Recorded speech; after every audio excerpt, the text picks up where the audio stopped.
मंगलयान, जिसे Mars orbit mission mom के नाम से भी जाना जाता है, भारत का पहला मंगल मिशन है। इसे भारतीय अंतरिक्ष अनुसंधान संगठन इसरो ने 5 नवंबर 2013 को लॉन्च किया था। यह मिशन न केवल भारत के लिए बल्कि पूरी दुनिया के लिए ऐतिहासिक साबित हुआ। पहली बार में ही सफल होने वाला यह दुनिया का पहला मंगल मिशन था। इससे पहले अमेरिका, रूस और यूरोप जैसे देशों ने मंगल पर कई मिशन भेजे थे, लेकिन उनमें से अधिकतर पहली कोशिश में ही असफल रहे थे। मंगलयान का मुख्य उद्देश्य मंगल ग्रह के रहस्यों को समझना और वैज्ञानिक डेटा जुटाना था। इस मिशन के तहत मंगल के वातावरण, सतह और जलवायु का अध्ययन किया गया। यह यान मंगल की सतह पर मीथेन गैस की मौजूदगी का पता लगाने के लिए भी डिजाइन किया गया था। मीथेन गैस का पता लगाना इसलिए जरूरी था क्योंकि यह गैस जीवन की संभावना का संकेत देती है। इसके अलावा मंगल की सतह के खनिजों और उसके चंद्रमाओं की संरचनाओं का अध्ययन भी इस मिशन का महत्वपूर्ण हिस्सा था।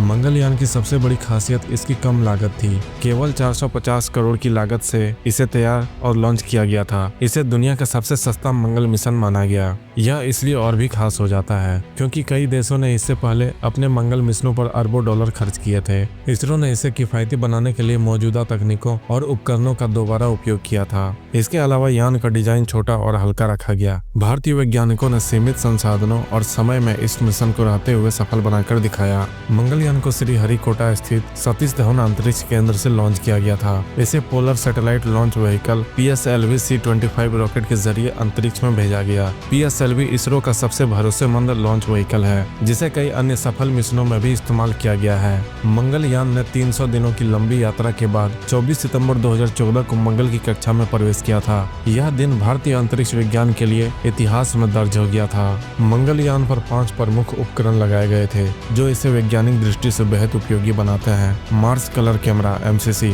मंगल की सतह और उसके चंद्रमाओं की रंगीन तस्वीरें लेने के लिए इस्तेमाल किया गया था। इससे हमें मंगल के चंद्रमा, फोबोस और डीमोस की शानदार तस्वीरें प्राप्त हुई। थर्मल इंफ्रारेड इमेजिंग स्पेक्ट्रोमीटर, इसने मंगल की सतह और वातावरण के तापमान को मापा। इससे मंगल के मौसम और वहां के तापमान में होने वाले बदलावों को समझने में मदद मिली। मीथेन सेंसर फॉर मार्स, इसने मंगल पर मीथेन गैस की खोज की। मीथेन का पता लगाना इसलिए महत्वपूर्ण है क्योंकि यह गैस ज्यादातर जीवों द्वारा उत्पन्न होती है। लेमिनेटेड अल्फा फोटोनोमीटर, इसने मंगल के वातावरण में हाइड्रोजन और ड्यूटेरियम के अनुपात का अध्ययन किया। इससे यह पता चला कि मंगल ने अपनी पानी का कितना हिस्सा खो दिया है। मार्स एक्सोफेरिक न्यूट्रल कंपोजिशन एनालाइजर, इसने मंगल के ऊपर वातावरण का विश्लेषण किया और वहां मौजूद गैसों की संरचना को समझा।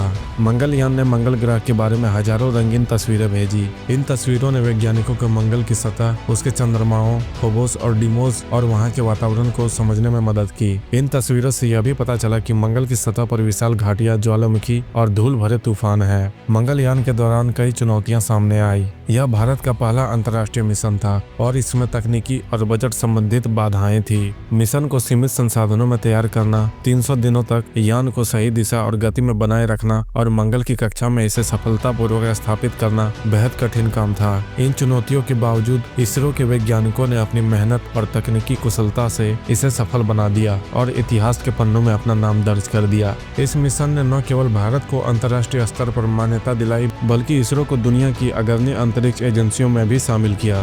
मंगलयान की सफलता ने भारत को अंतरिक्ष विज्ञान में एक नई ऊंचाई पर पहुंचा दिया। इससे पहले किसी भी एशियाई देश ने मंगल पर मिशन नहीं भेजा था। मंगलयान ने अंतरिक्ष विज्ञान के क्षेत्र में भारत को अग्रणी देशों की सूची में शामिल किया। इसकी सफलता ने यह साबित कर दिया कि भारत सीमित संसाधनों में भी बड़ी उपलब्धियां हासिल कर सकता है। इस मिशन ने भारतीय युवाओं और वैज्ञानिकों को प्रेरित किया कि असंभव लगने वाला कार्य भी मेहनत और दृढ़ संकल्प से पूरे किए जा सकते हैं। इस मिशन की सफलता के बाद इसरो ने मंगलयान 2 और अन्य अंतर्ग्रही मिशनों पर काम शुरू कर दिया। यह मिशन न केवल भारत के लिए बल्कि पूरी दुनिया के लिए एक प्रेरणा बना। यह दिखाता है कि अगर हम अपनी सीमाओं को पार करने का साहस करते हैं तो अंतरिक्ष की दुनिया भी हमारे कदमों में झुक सकती है। मंगलयान न केवल एक मिशन था बल्कि यह भारत की ताकत, विज्ञान और तकनीकी कौशल का प्रतीक बन गया था। यह मिशन यह साबित करता है कि कठिन मेहनत और सही योजना से असंभव को भी संभव बनाया जा सकता है। मंगलयान मिशन भारत के अंतरिक्ष विज्ञान का एक ऐसा गौरवशाली अध्याय है जिसने पूरी दुनिया को दिखा दिया है कि Bharatvarsh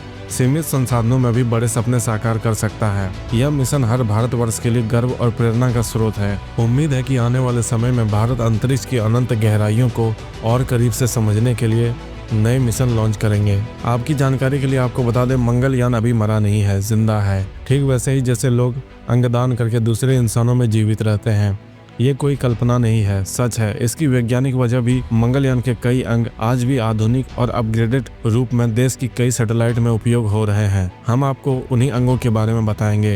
Mangalyaan Mars orbit mission. इसमें सिर्फ 5 पेलोड्स थे जिनका वजन मात्र 15 किलोग्राम था। इनका काम था मंगल ग्रह की भौगोलिक, बाहरी परतों, वायुमंडलीय प्रक्रियाओं, सतह के तापमान आदि का जांच करना। उस समय की आधुनिक तकनीकों को मंगलयान में लगाया गया था ताकि दूर से ही वह मंगल का हालचाल ले सके, उसकी तबीयत जान सके। लेकिन मंगलयान के कई अंग यानी पेलोड्स की तकनीकी उसके बाद छोड़े गए कई सैटेलाइट्स में इस्तेमाल की गई। मंगलयान में एक पेलोड्स था, थर्मल इंफ्रारेड इमेजिंग स्पेक्ट्रोमीटर, यानी एक तरीके का थर्मल इमेजिंग कैमरा। इसका काम यह होता था कि कैमरा किसी जगह पर मौजूद गर्मी को भांप सके।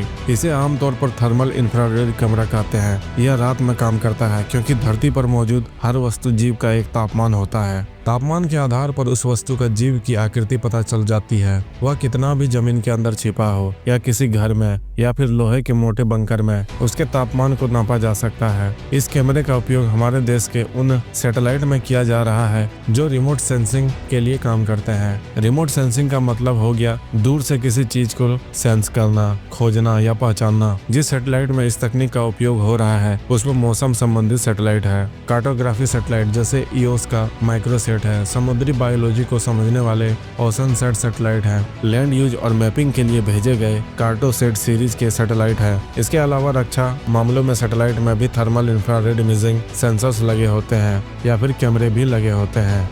मंगल मिशन की सबसे बड़ी खासियत इसकी लागत भी है। इसे केवल 450 करोड़ रुपए के बजट से पूरा किया गया था, जो कि विश्व के अन्य अंतरिक्ष मिशनों की तुलना में बहुत ही कम है। इसकी वजह से इसे सस्ते में मंगल का नाम भी दिया गया। अगर तुलना की जाए तो नासा का मार्स मिशन इससे कई गुना ज्यादा महंगा था। भारत ने इस मिशन को इतने सस्ते बजट में पूरा कर दिखाया है, जो कि तकनीकी और वैज्ञानिक दृष्टिकोण से एक अद्भुत उपलब्धि थी।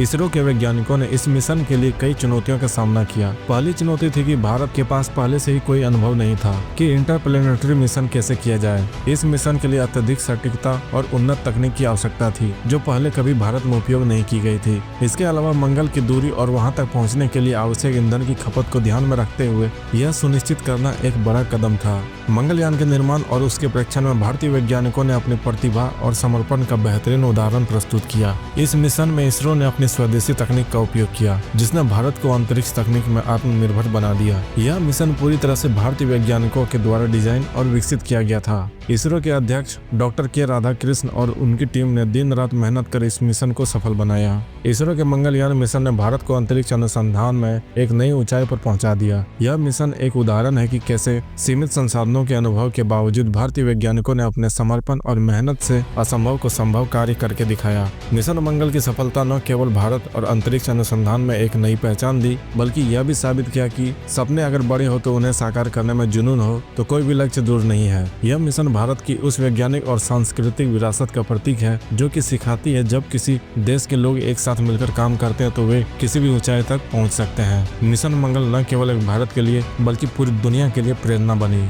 दोस्तों, अगर आपको हमारा ये वीडियो पसंद आता है तो वीडियो को एक लाइक और चैनल को जरूर से सब्सक्राइब कर लें। तो दोस्तों, आज की इस वीडियो में बस इतना ही। मिलता है अगले वीडियो में, तब तक के लिए जय हिंद दोस्तों।